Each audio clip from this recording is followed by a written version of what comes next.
Today on Rescue 911, a trooper down. The rescue of a trooper shot on the highway continues. I just thought, I'm gonna sit here and watch this person die. With his flaming car off the road, rescuers must pull him from the wreckage. Pretty close to dead right then. On Rescue 911.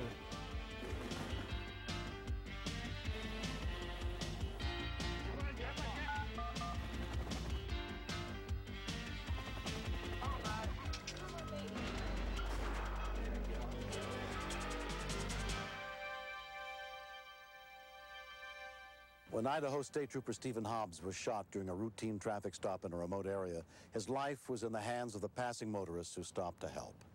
But there was little hope that they'd be able to keep him alive long enough to get him the medical care he desperately needed. Everybody was doing whatever they could. Sherry was trying to cradle his head a little bit, make it more comfortable. His lips started to go blue, and it wasn't too long after that his breathing stopped entirely. I just thought to myself, you know, okay, here we go. I'm going to try to remember how to do this. Come on, come on, come on, you can make it, boy. Come on. She would give him a breath of air. Then I could see him breathing. And then it would quit. So then she would do it again. I was really getting worried because there was no sign of any help coming, and I just thought, I'm going to sit here and watch this person die. Off-duty EMT John Cook and his brother happened to be driving by on their way home from vacation. You could see the flames shooting up pretty high. I really didn't know what I was coming up on. I had my trauma kit in the back. I figured I better find out what's going on. I looked up, and here come a guy running across the street with a black bag. And that was really a relief. I thought, man, we got some help. Somebody that knows something, you know. What happened? He's shot. He's shot. Where's he been shot at? We got a bullet hole right here. He was hurting very badly, and he was in a very deep state of shock because his brain wasn't receiving enough oxygen. He was getting very combative. It's all right. It's all right. Where are we going? Come on, Bill, get some stuff open. And I had my brother Bill putting some gauze on each hole that he could see and putting pressure on it. All right. Did anybody ask for help? I didn't know if help was coming. I did grab his police radio and tried to use it several times. Is anybody there? Is anybody there? And didn't find one channel that worked. You guys, I just can't get anybody. I knew what I was lacking, and that was advanced life support. So my only other option was to move him to the nearest I don't town. think we're going to have any help. Here comes an RV. Flag him down.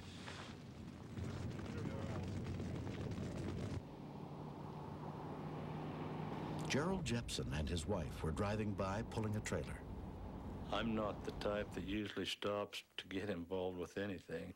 But when they came running towards the truck, just seeing the look on their face, I knew that we had to do it.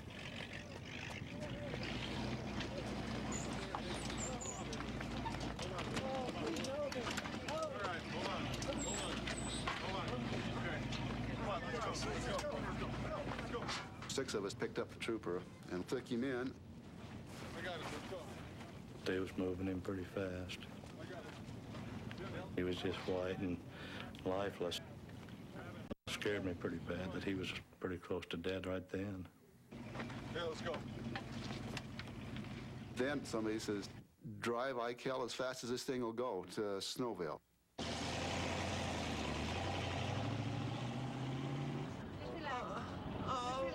You guys. Hey, it's Stubby guy. No good. All of a sudden, he started saying, I just want to die. I just want to die. And at that point, I started getting very scared and very nervous because when people give up, it's only a matter of time. Come on, Steve. You can't die on us, buddy. Everybody was saying, don't give up now. Think of your children and your wife. That was like a cheering section.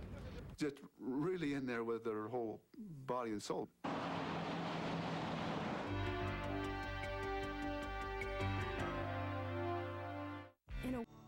Ride along with America's finest paramedics and enter the chaotic world of street medicine, where courage Courage and compassion is the name of the game. Do this thing together, I promise, okay? Watch Paramedics next on Discovery Health Channel. Tonight, a rare disease has affected Aoife's looks as well as her life for 18 years. And now she will undergo reconstructive surgery to turn her fate around. Super Surgery, tonight on Discovery Health Channel.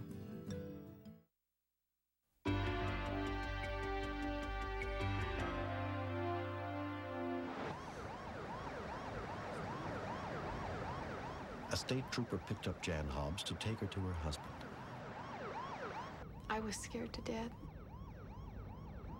I wanted to be able to tell him that I loved him before he might never hear me say that again.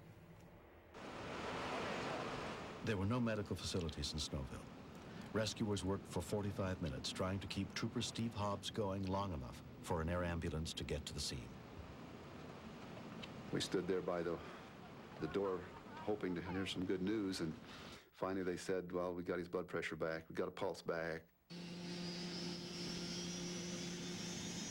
That was the biggest relief of my life. And he was still alive.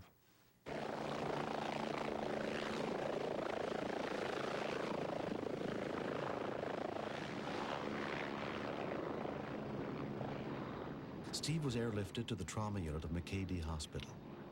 By the time he arrived, more than 2 hours had passed since the shooting. His wife arrived soon after. When I saw him, he was white, like a dolphin white color. I told him that I loved him, and I just wanted him to hang in there for me and the kids. We're going to need to go. The emergency physician, Ivan Wright, examined Steve's x-rays to determine the extent of the damage done by the bullets. X-rays. This is the initial x-ray that we took. He had had injury to both lungs, and he had a significant injury to the artery in his arm. This is dye in the artery going into his arm, and as you see, it comes down to here and stops. That's where he's bleeding from. The axillary artery was almost totally severed. To be honest, I'm quite amazed that he survived.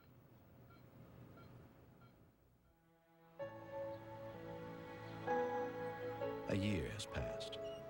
For Steve Hobbs and his family, the healing continues. Doctors were able to partially repair severed nerves in his right arm, but he has only limited use of that hand. Due to lack of oxygen, Steve also suffered some short-term memory impairment, as well as permanent loss of 50% of his vision.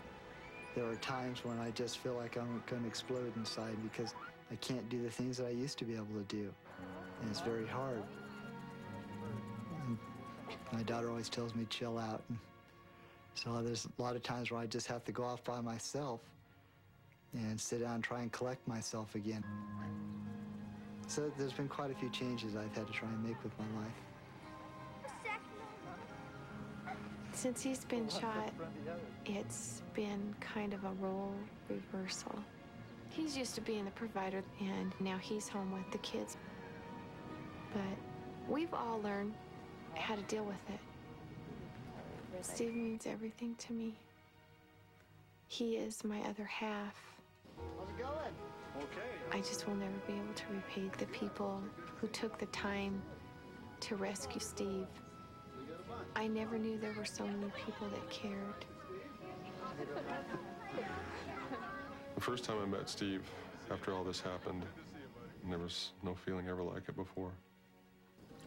Knowing that I did something for this guy that would keep him around.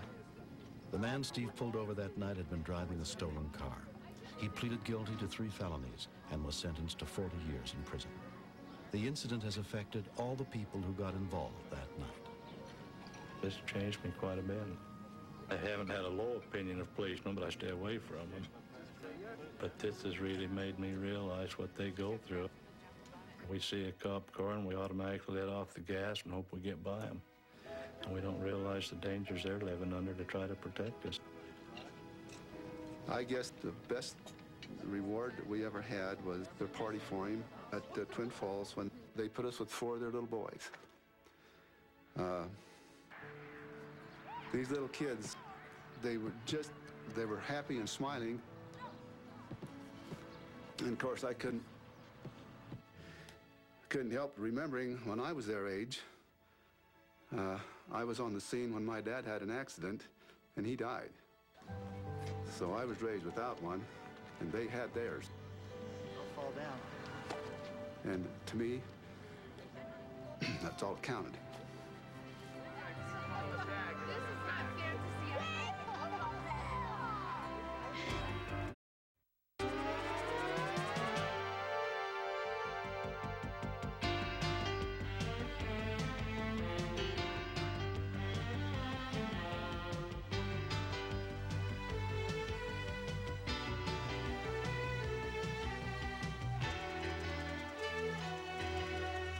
Mr. Shapiro, step out of the car, please.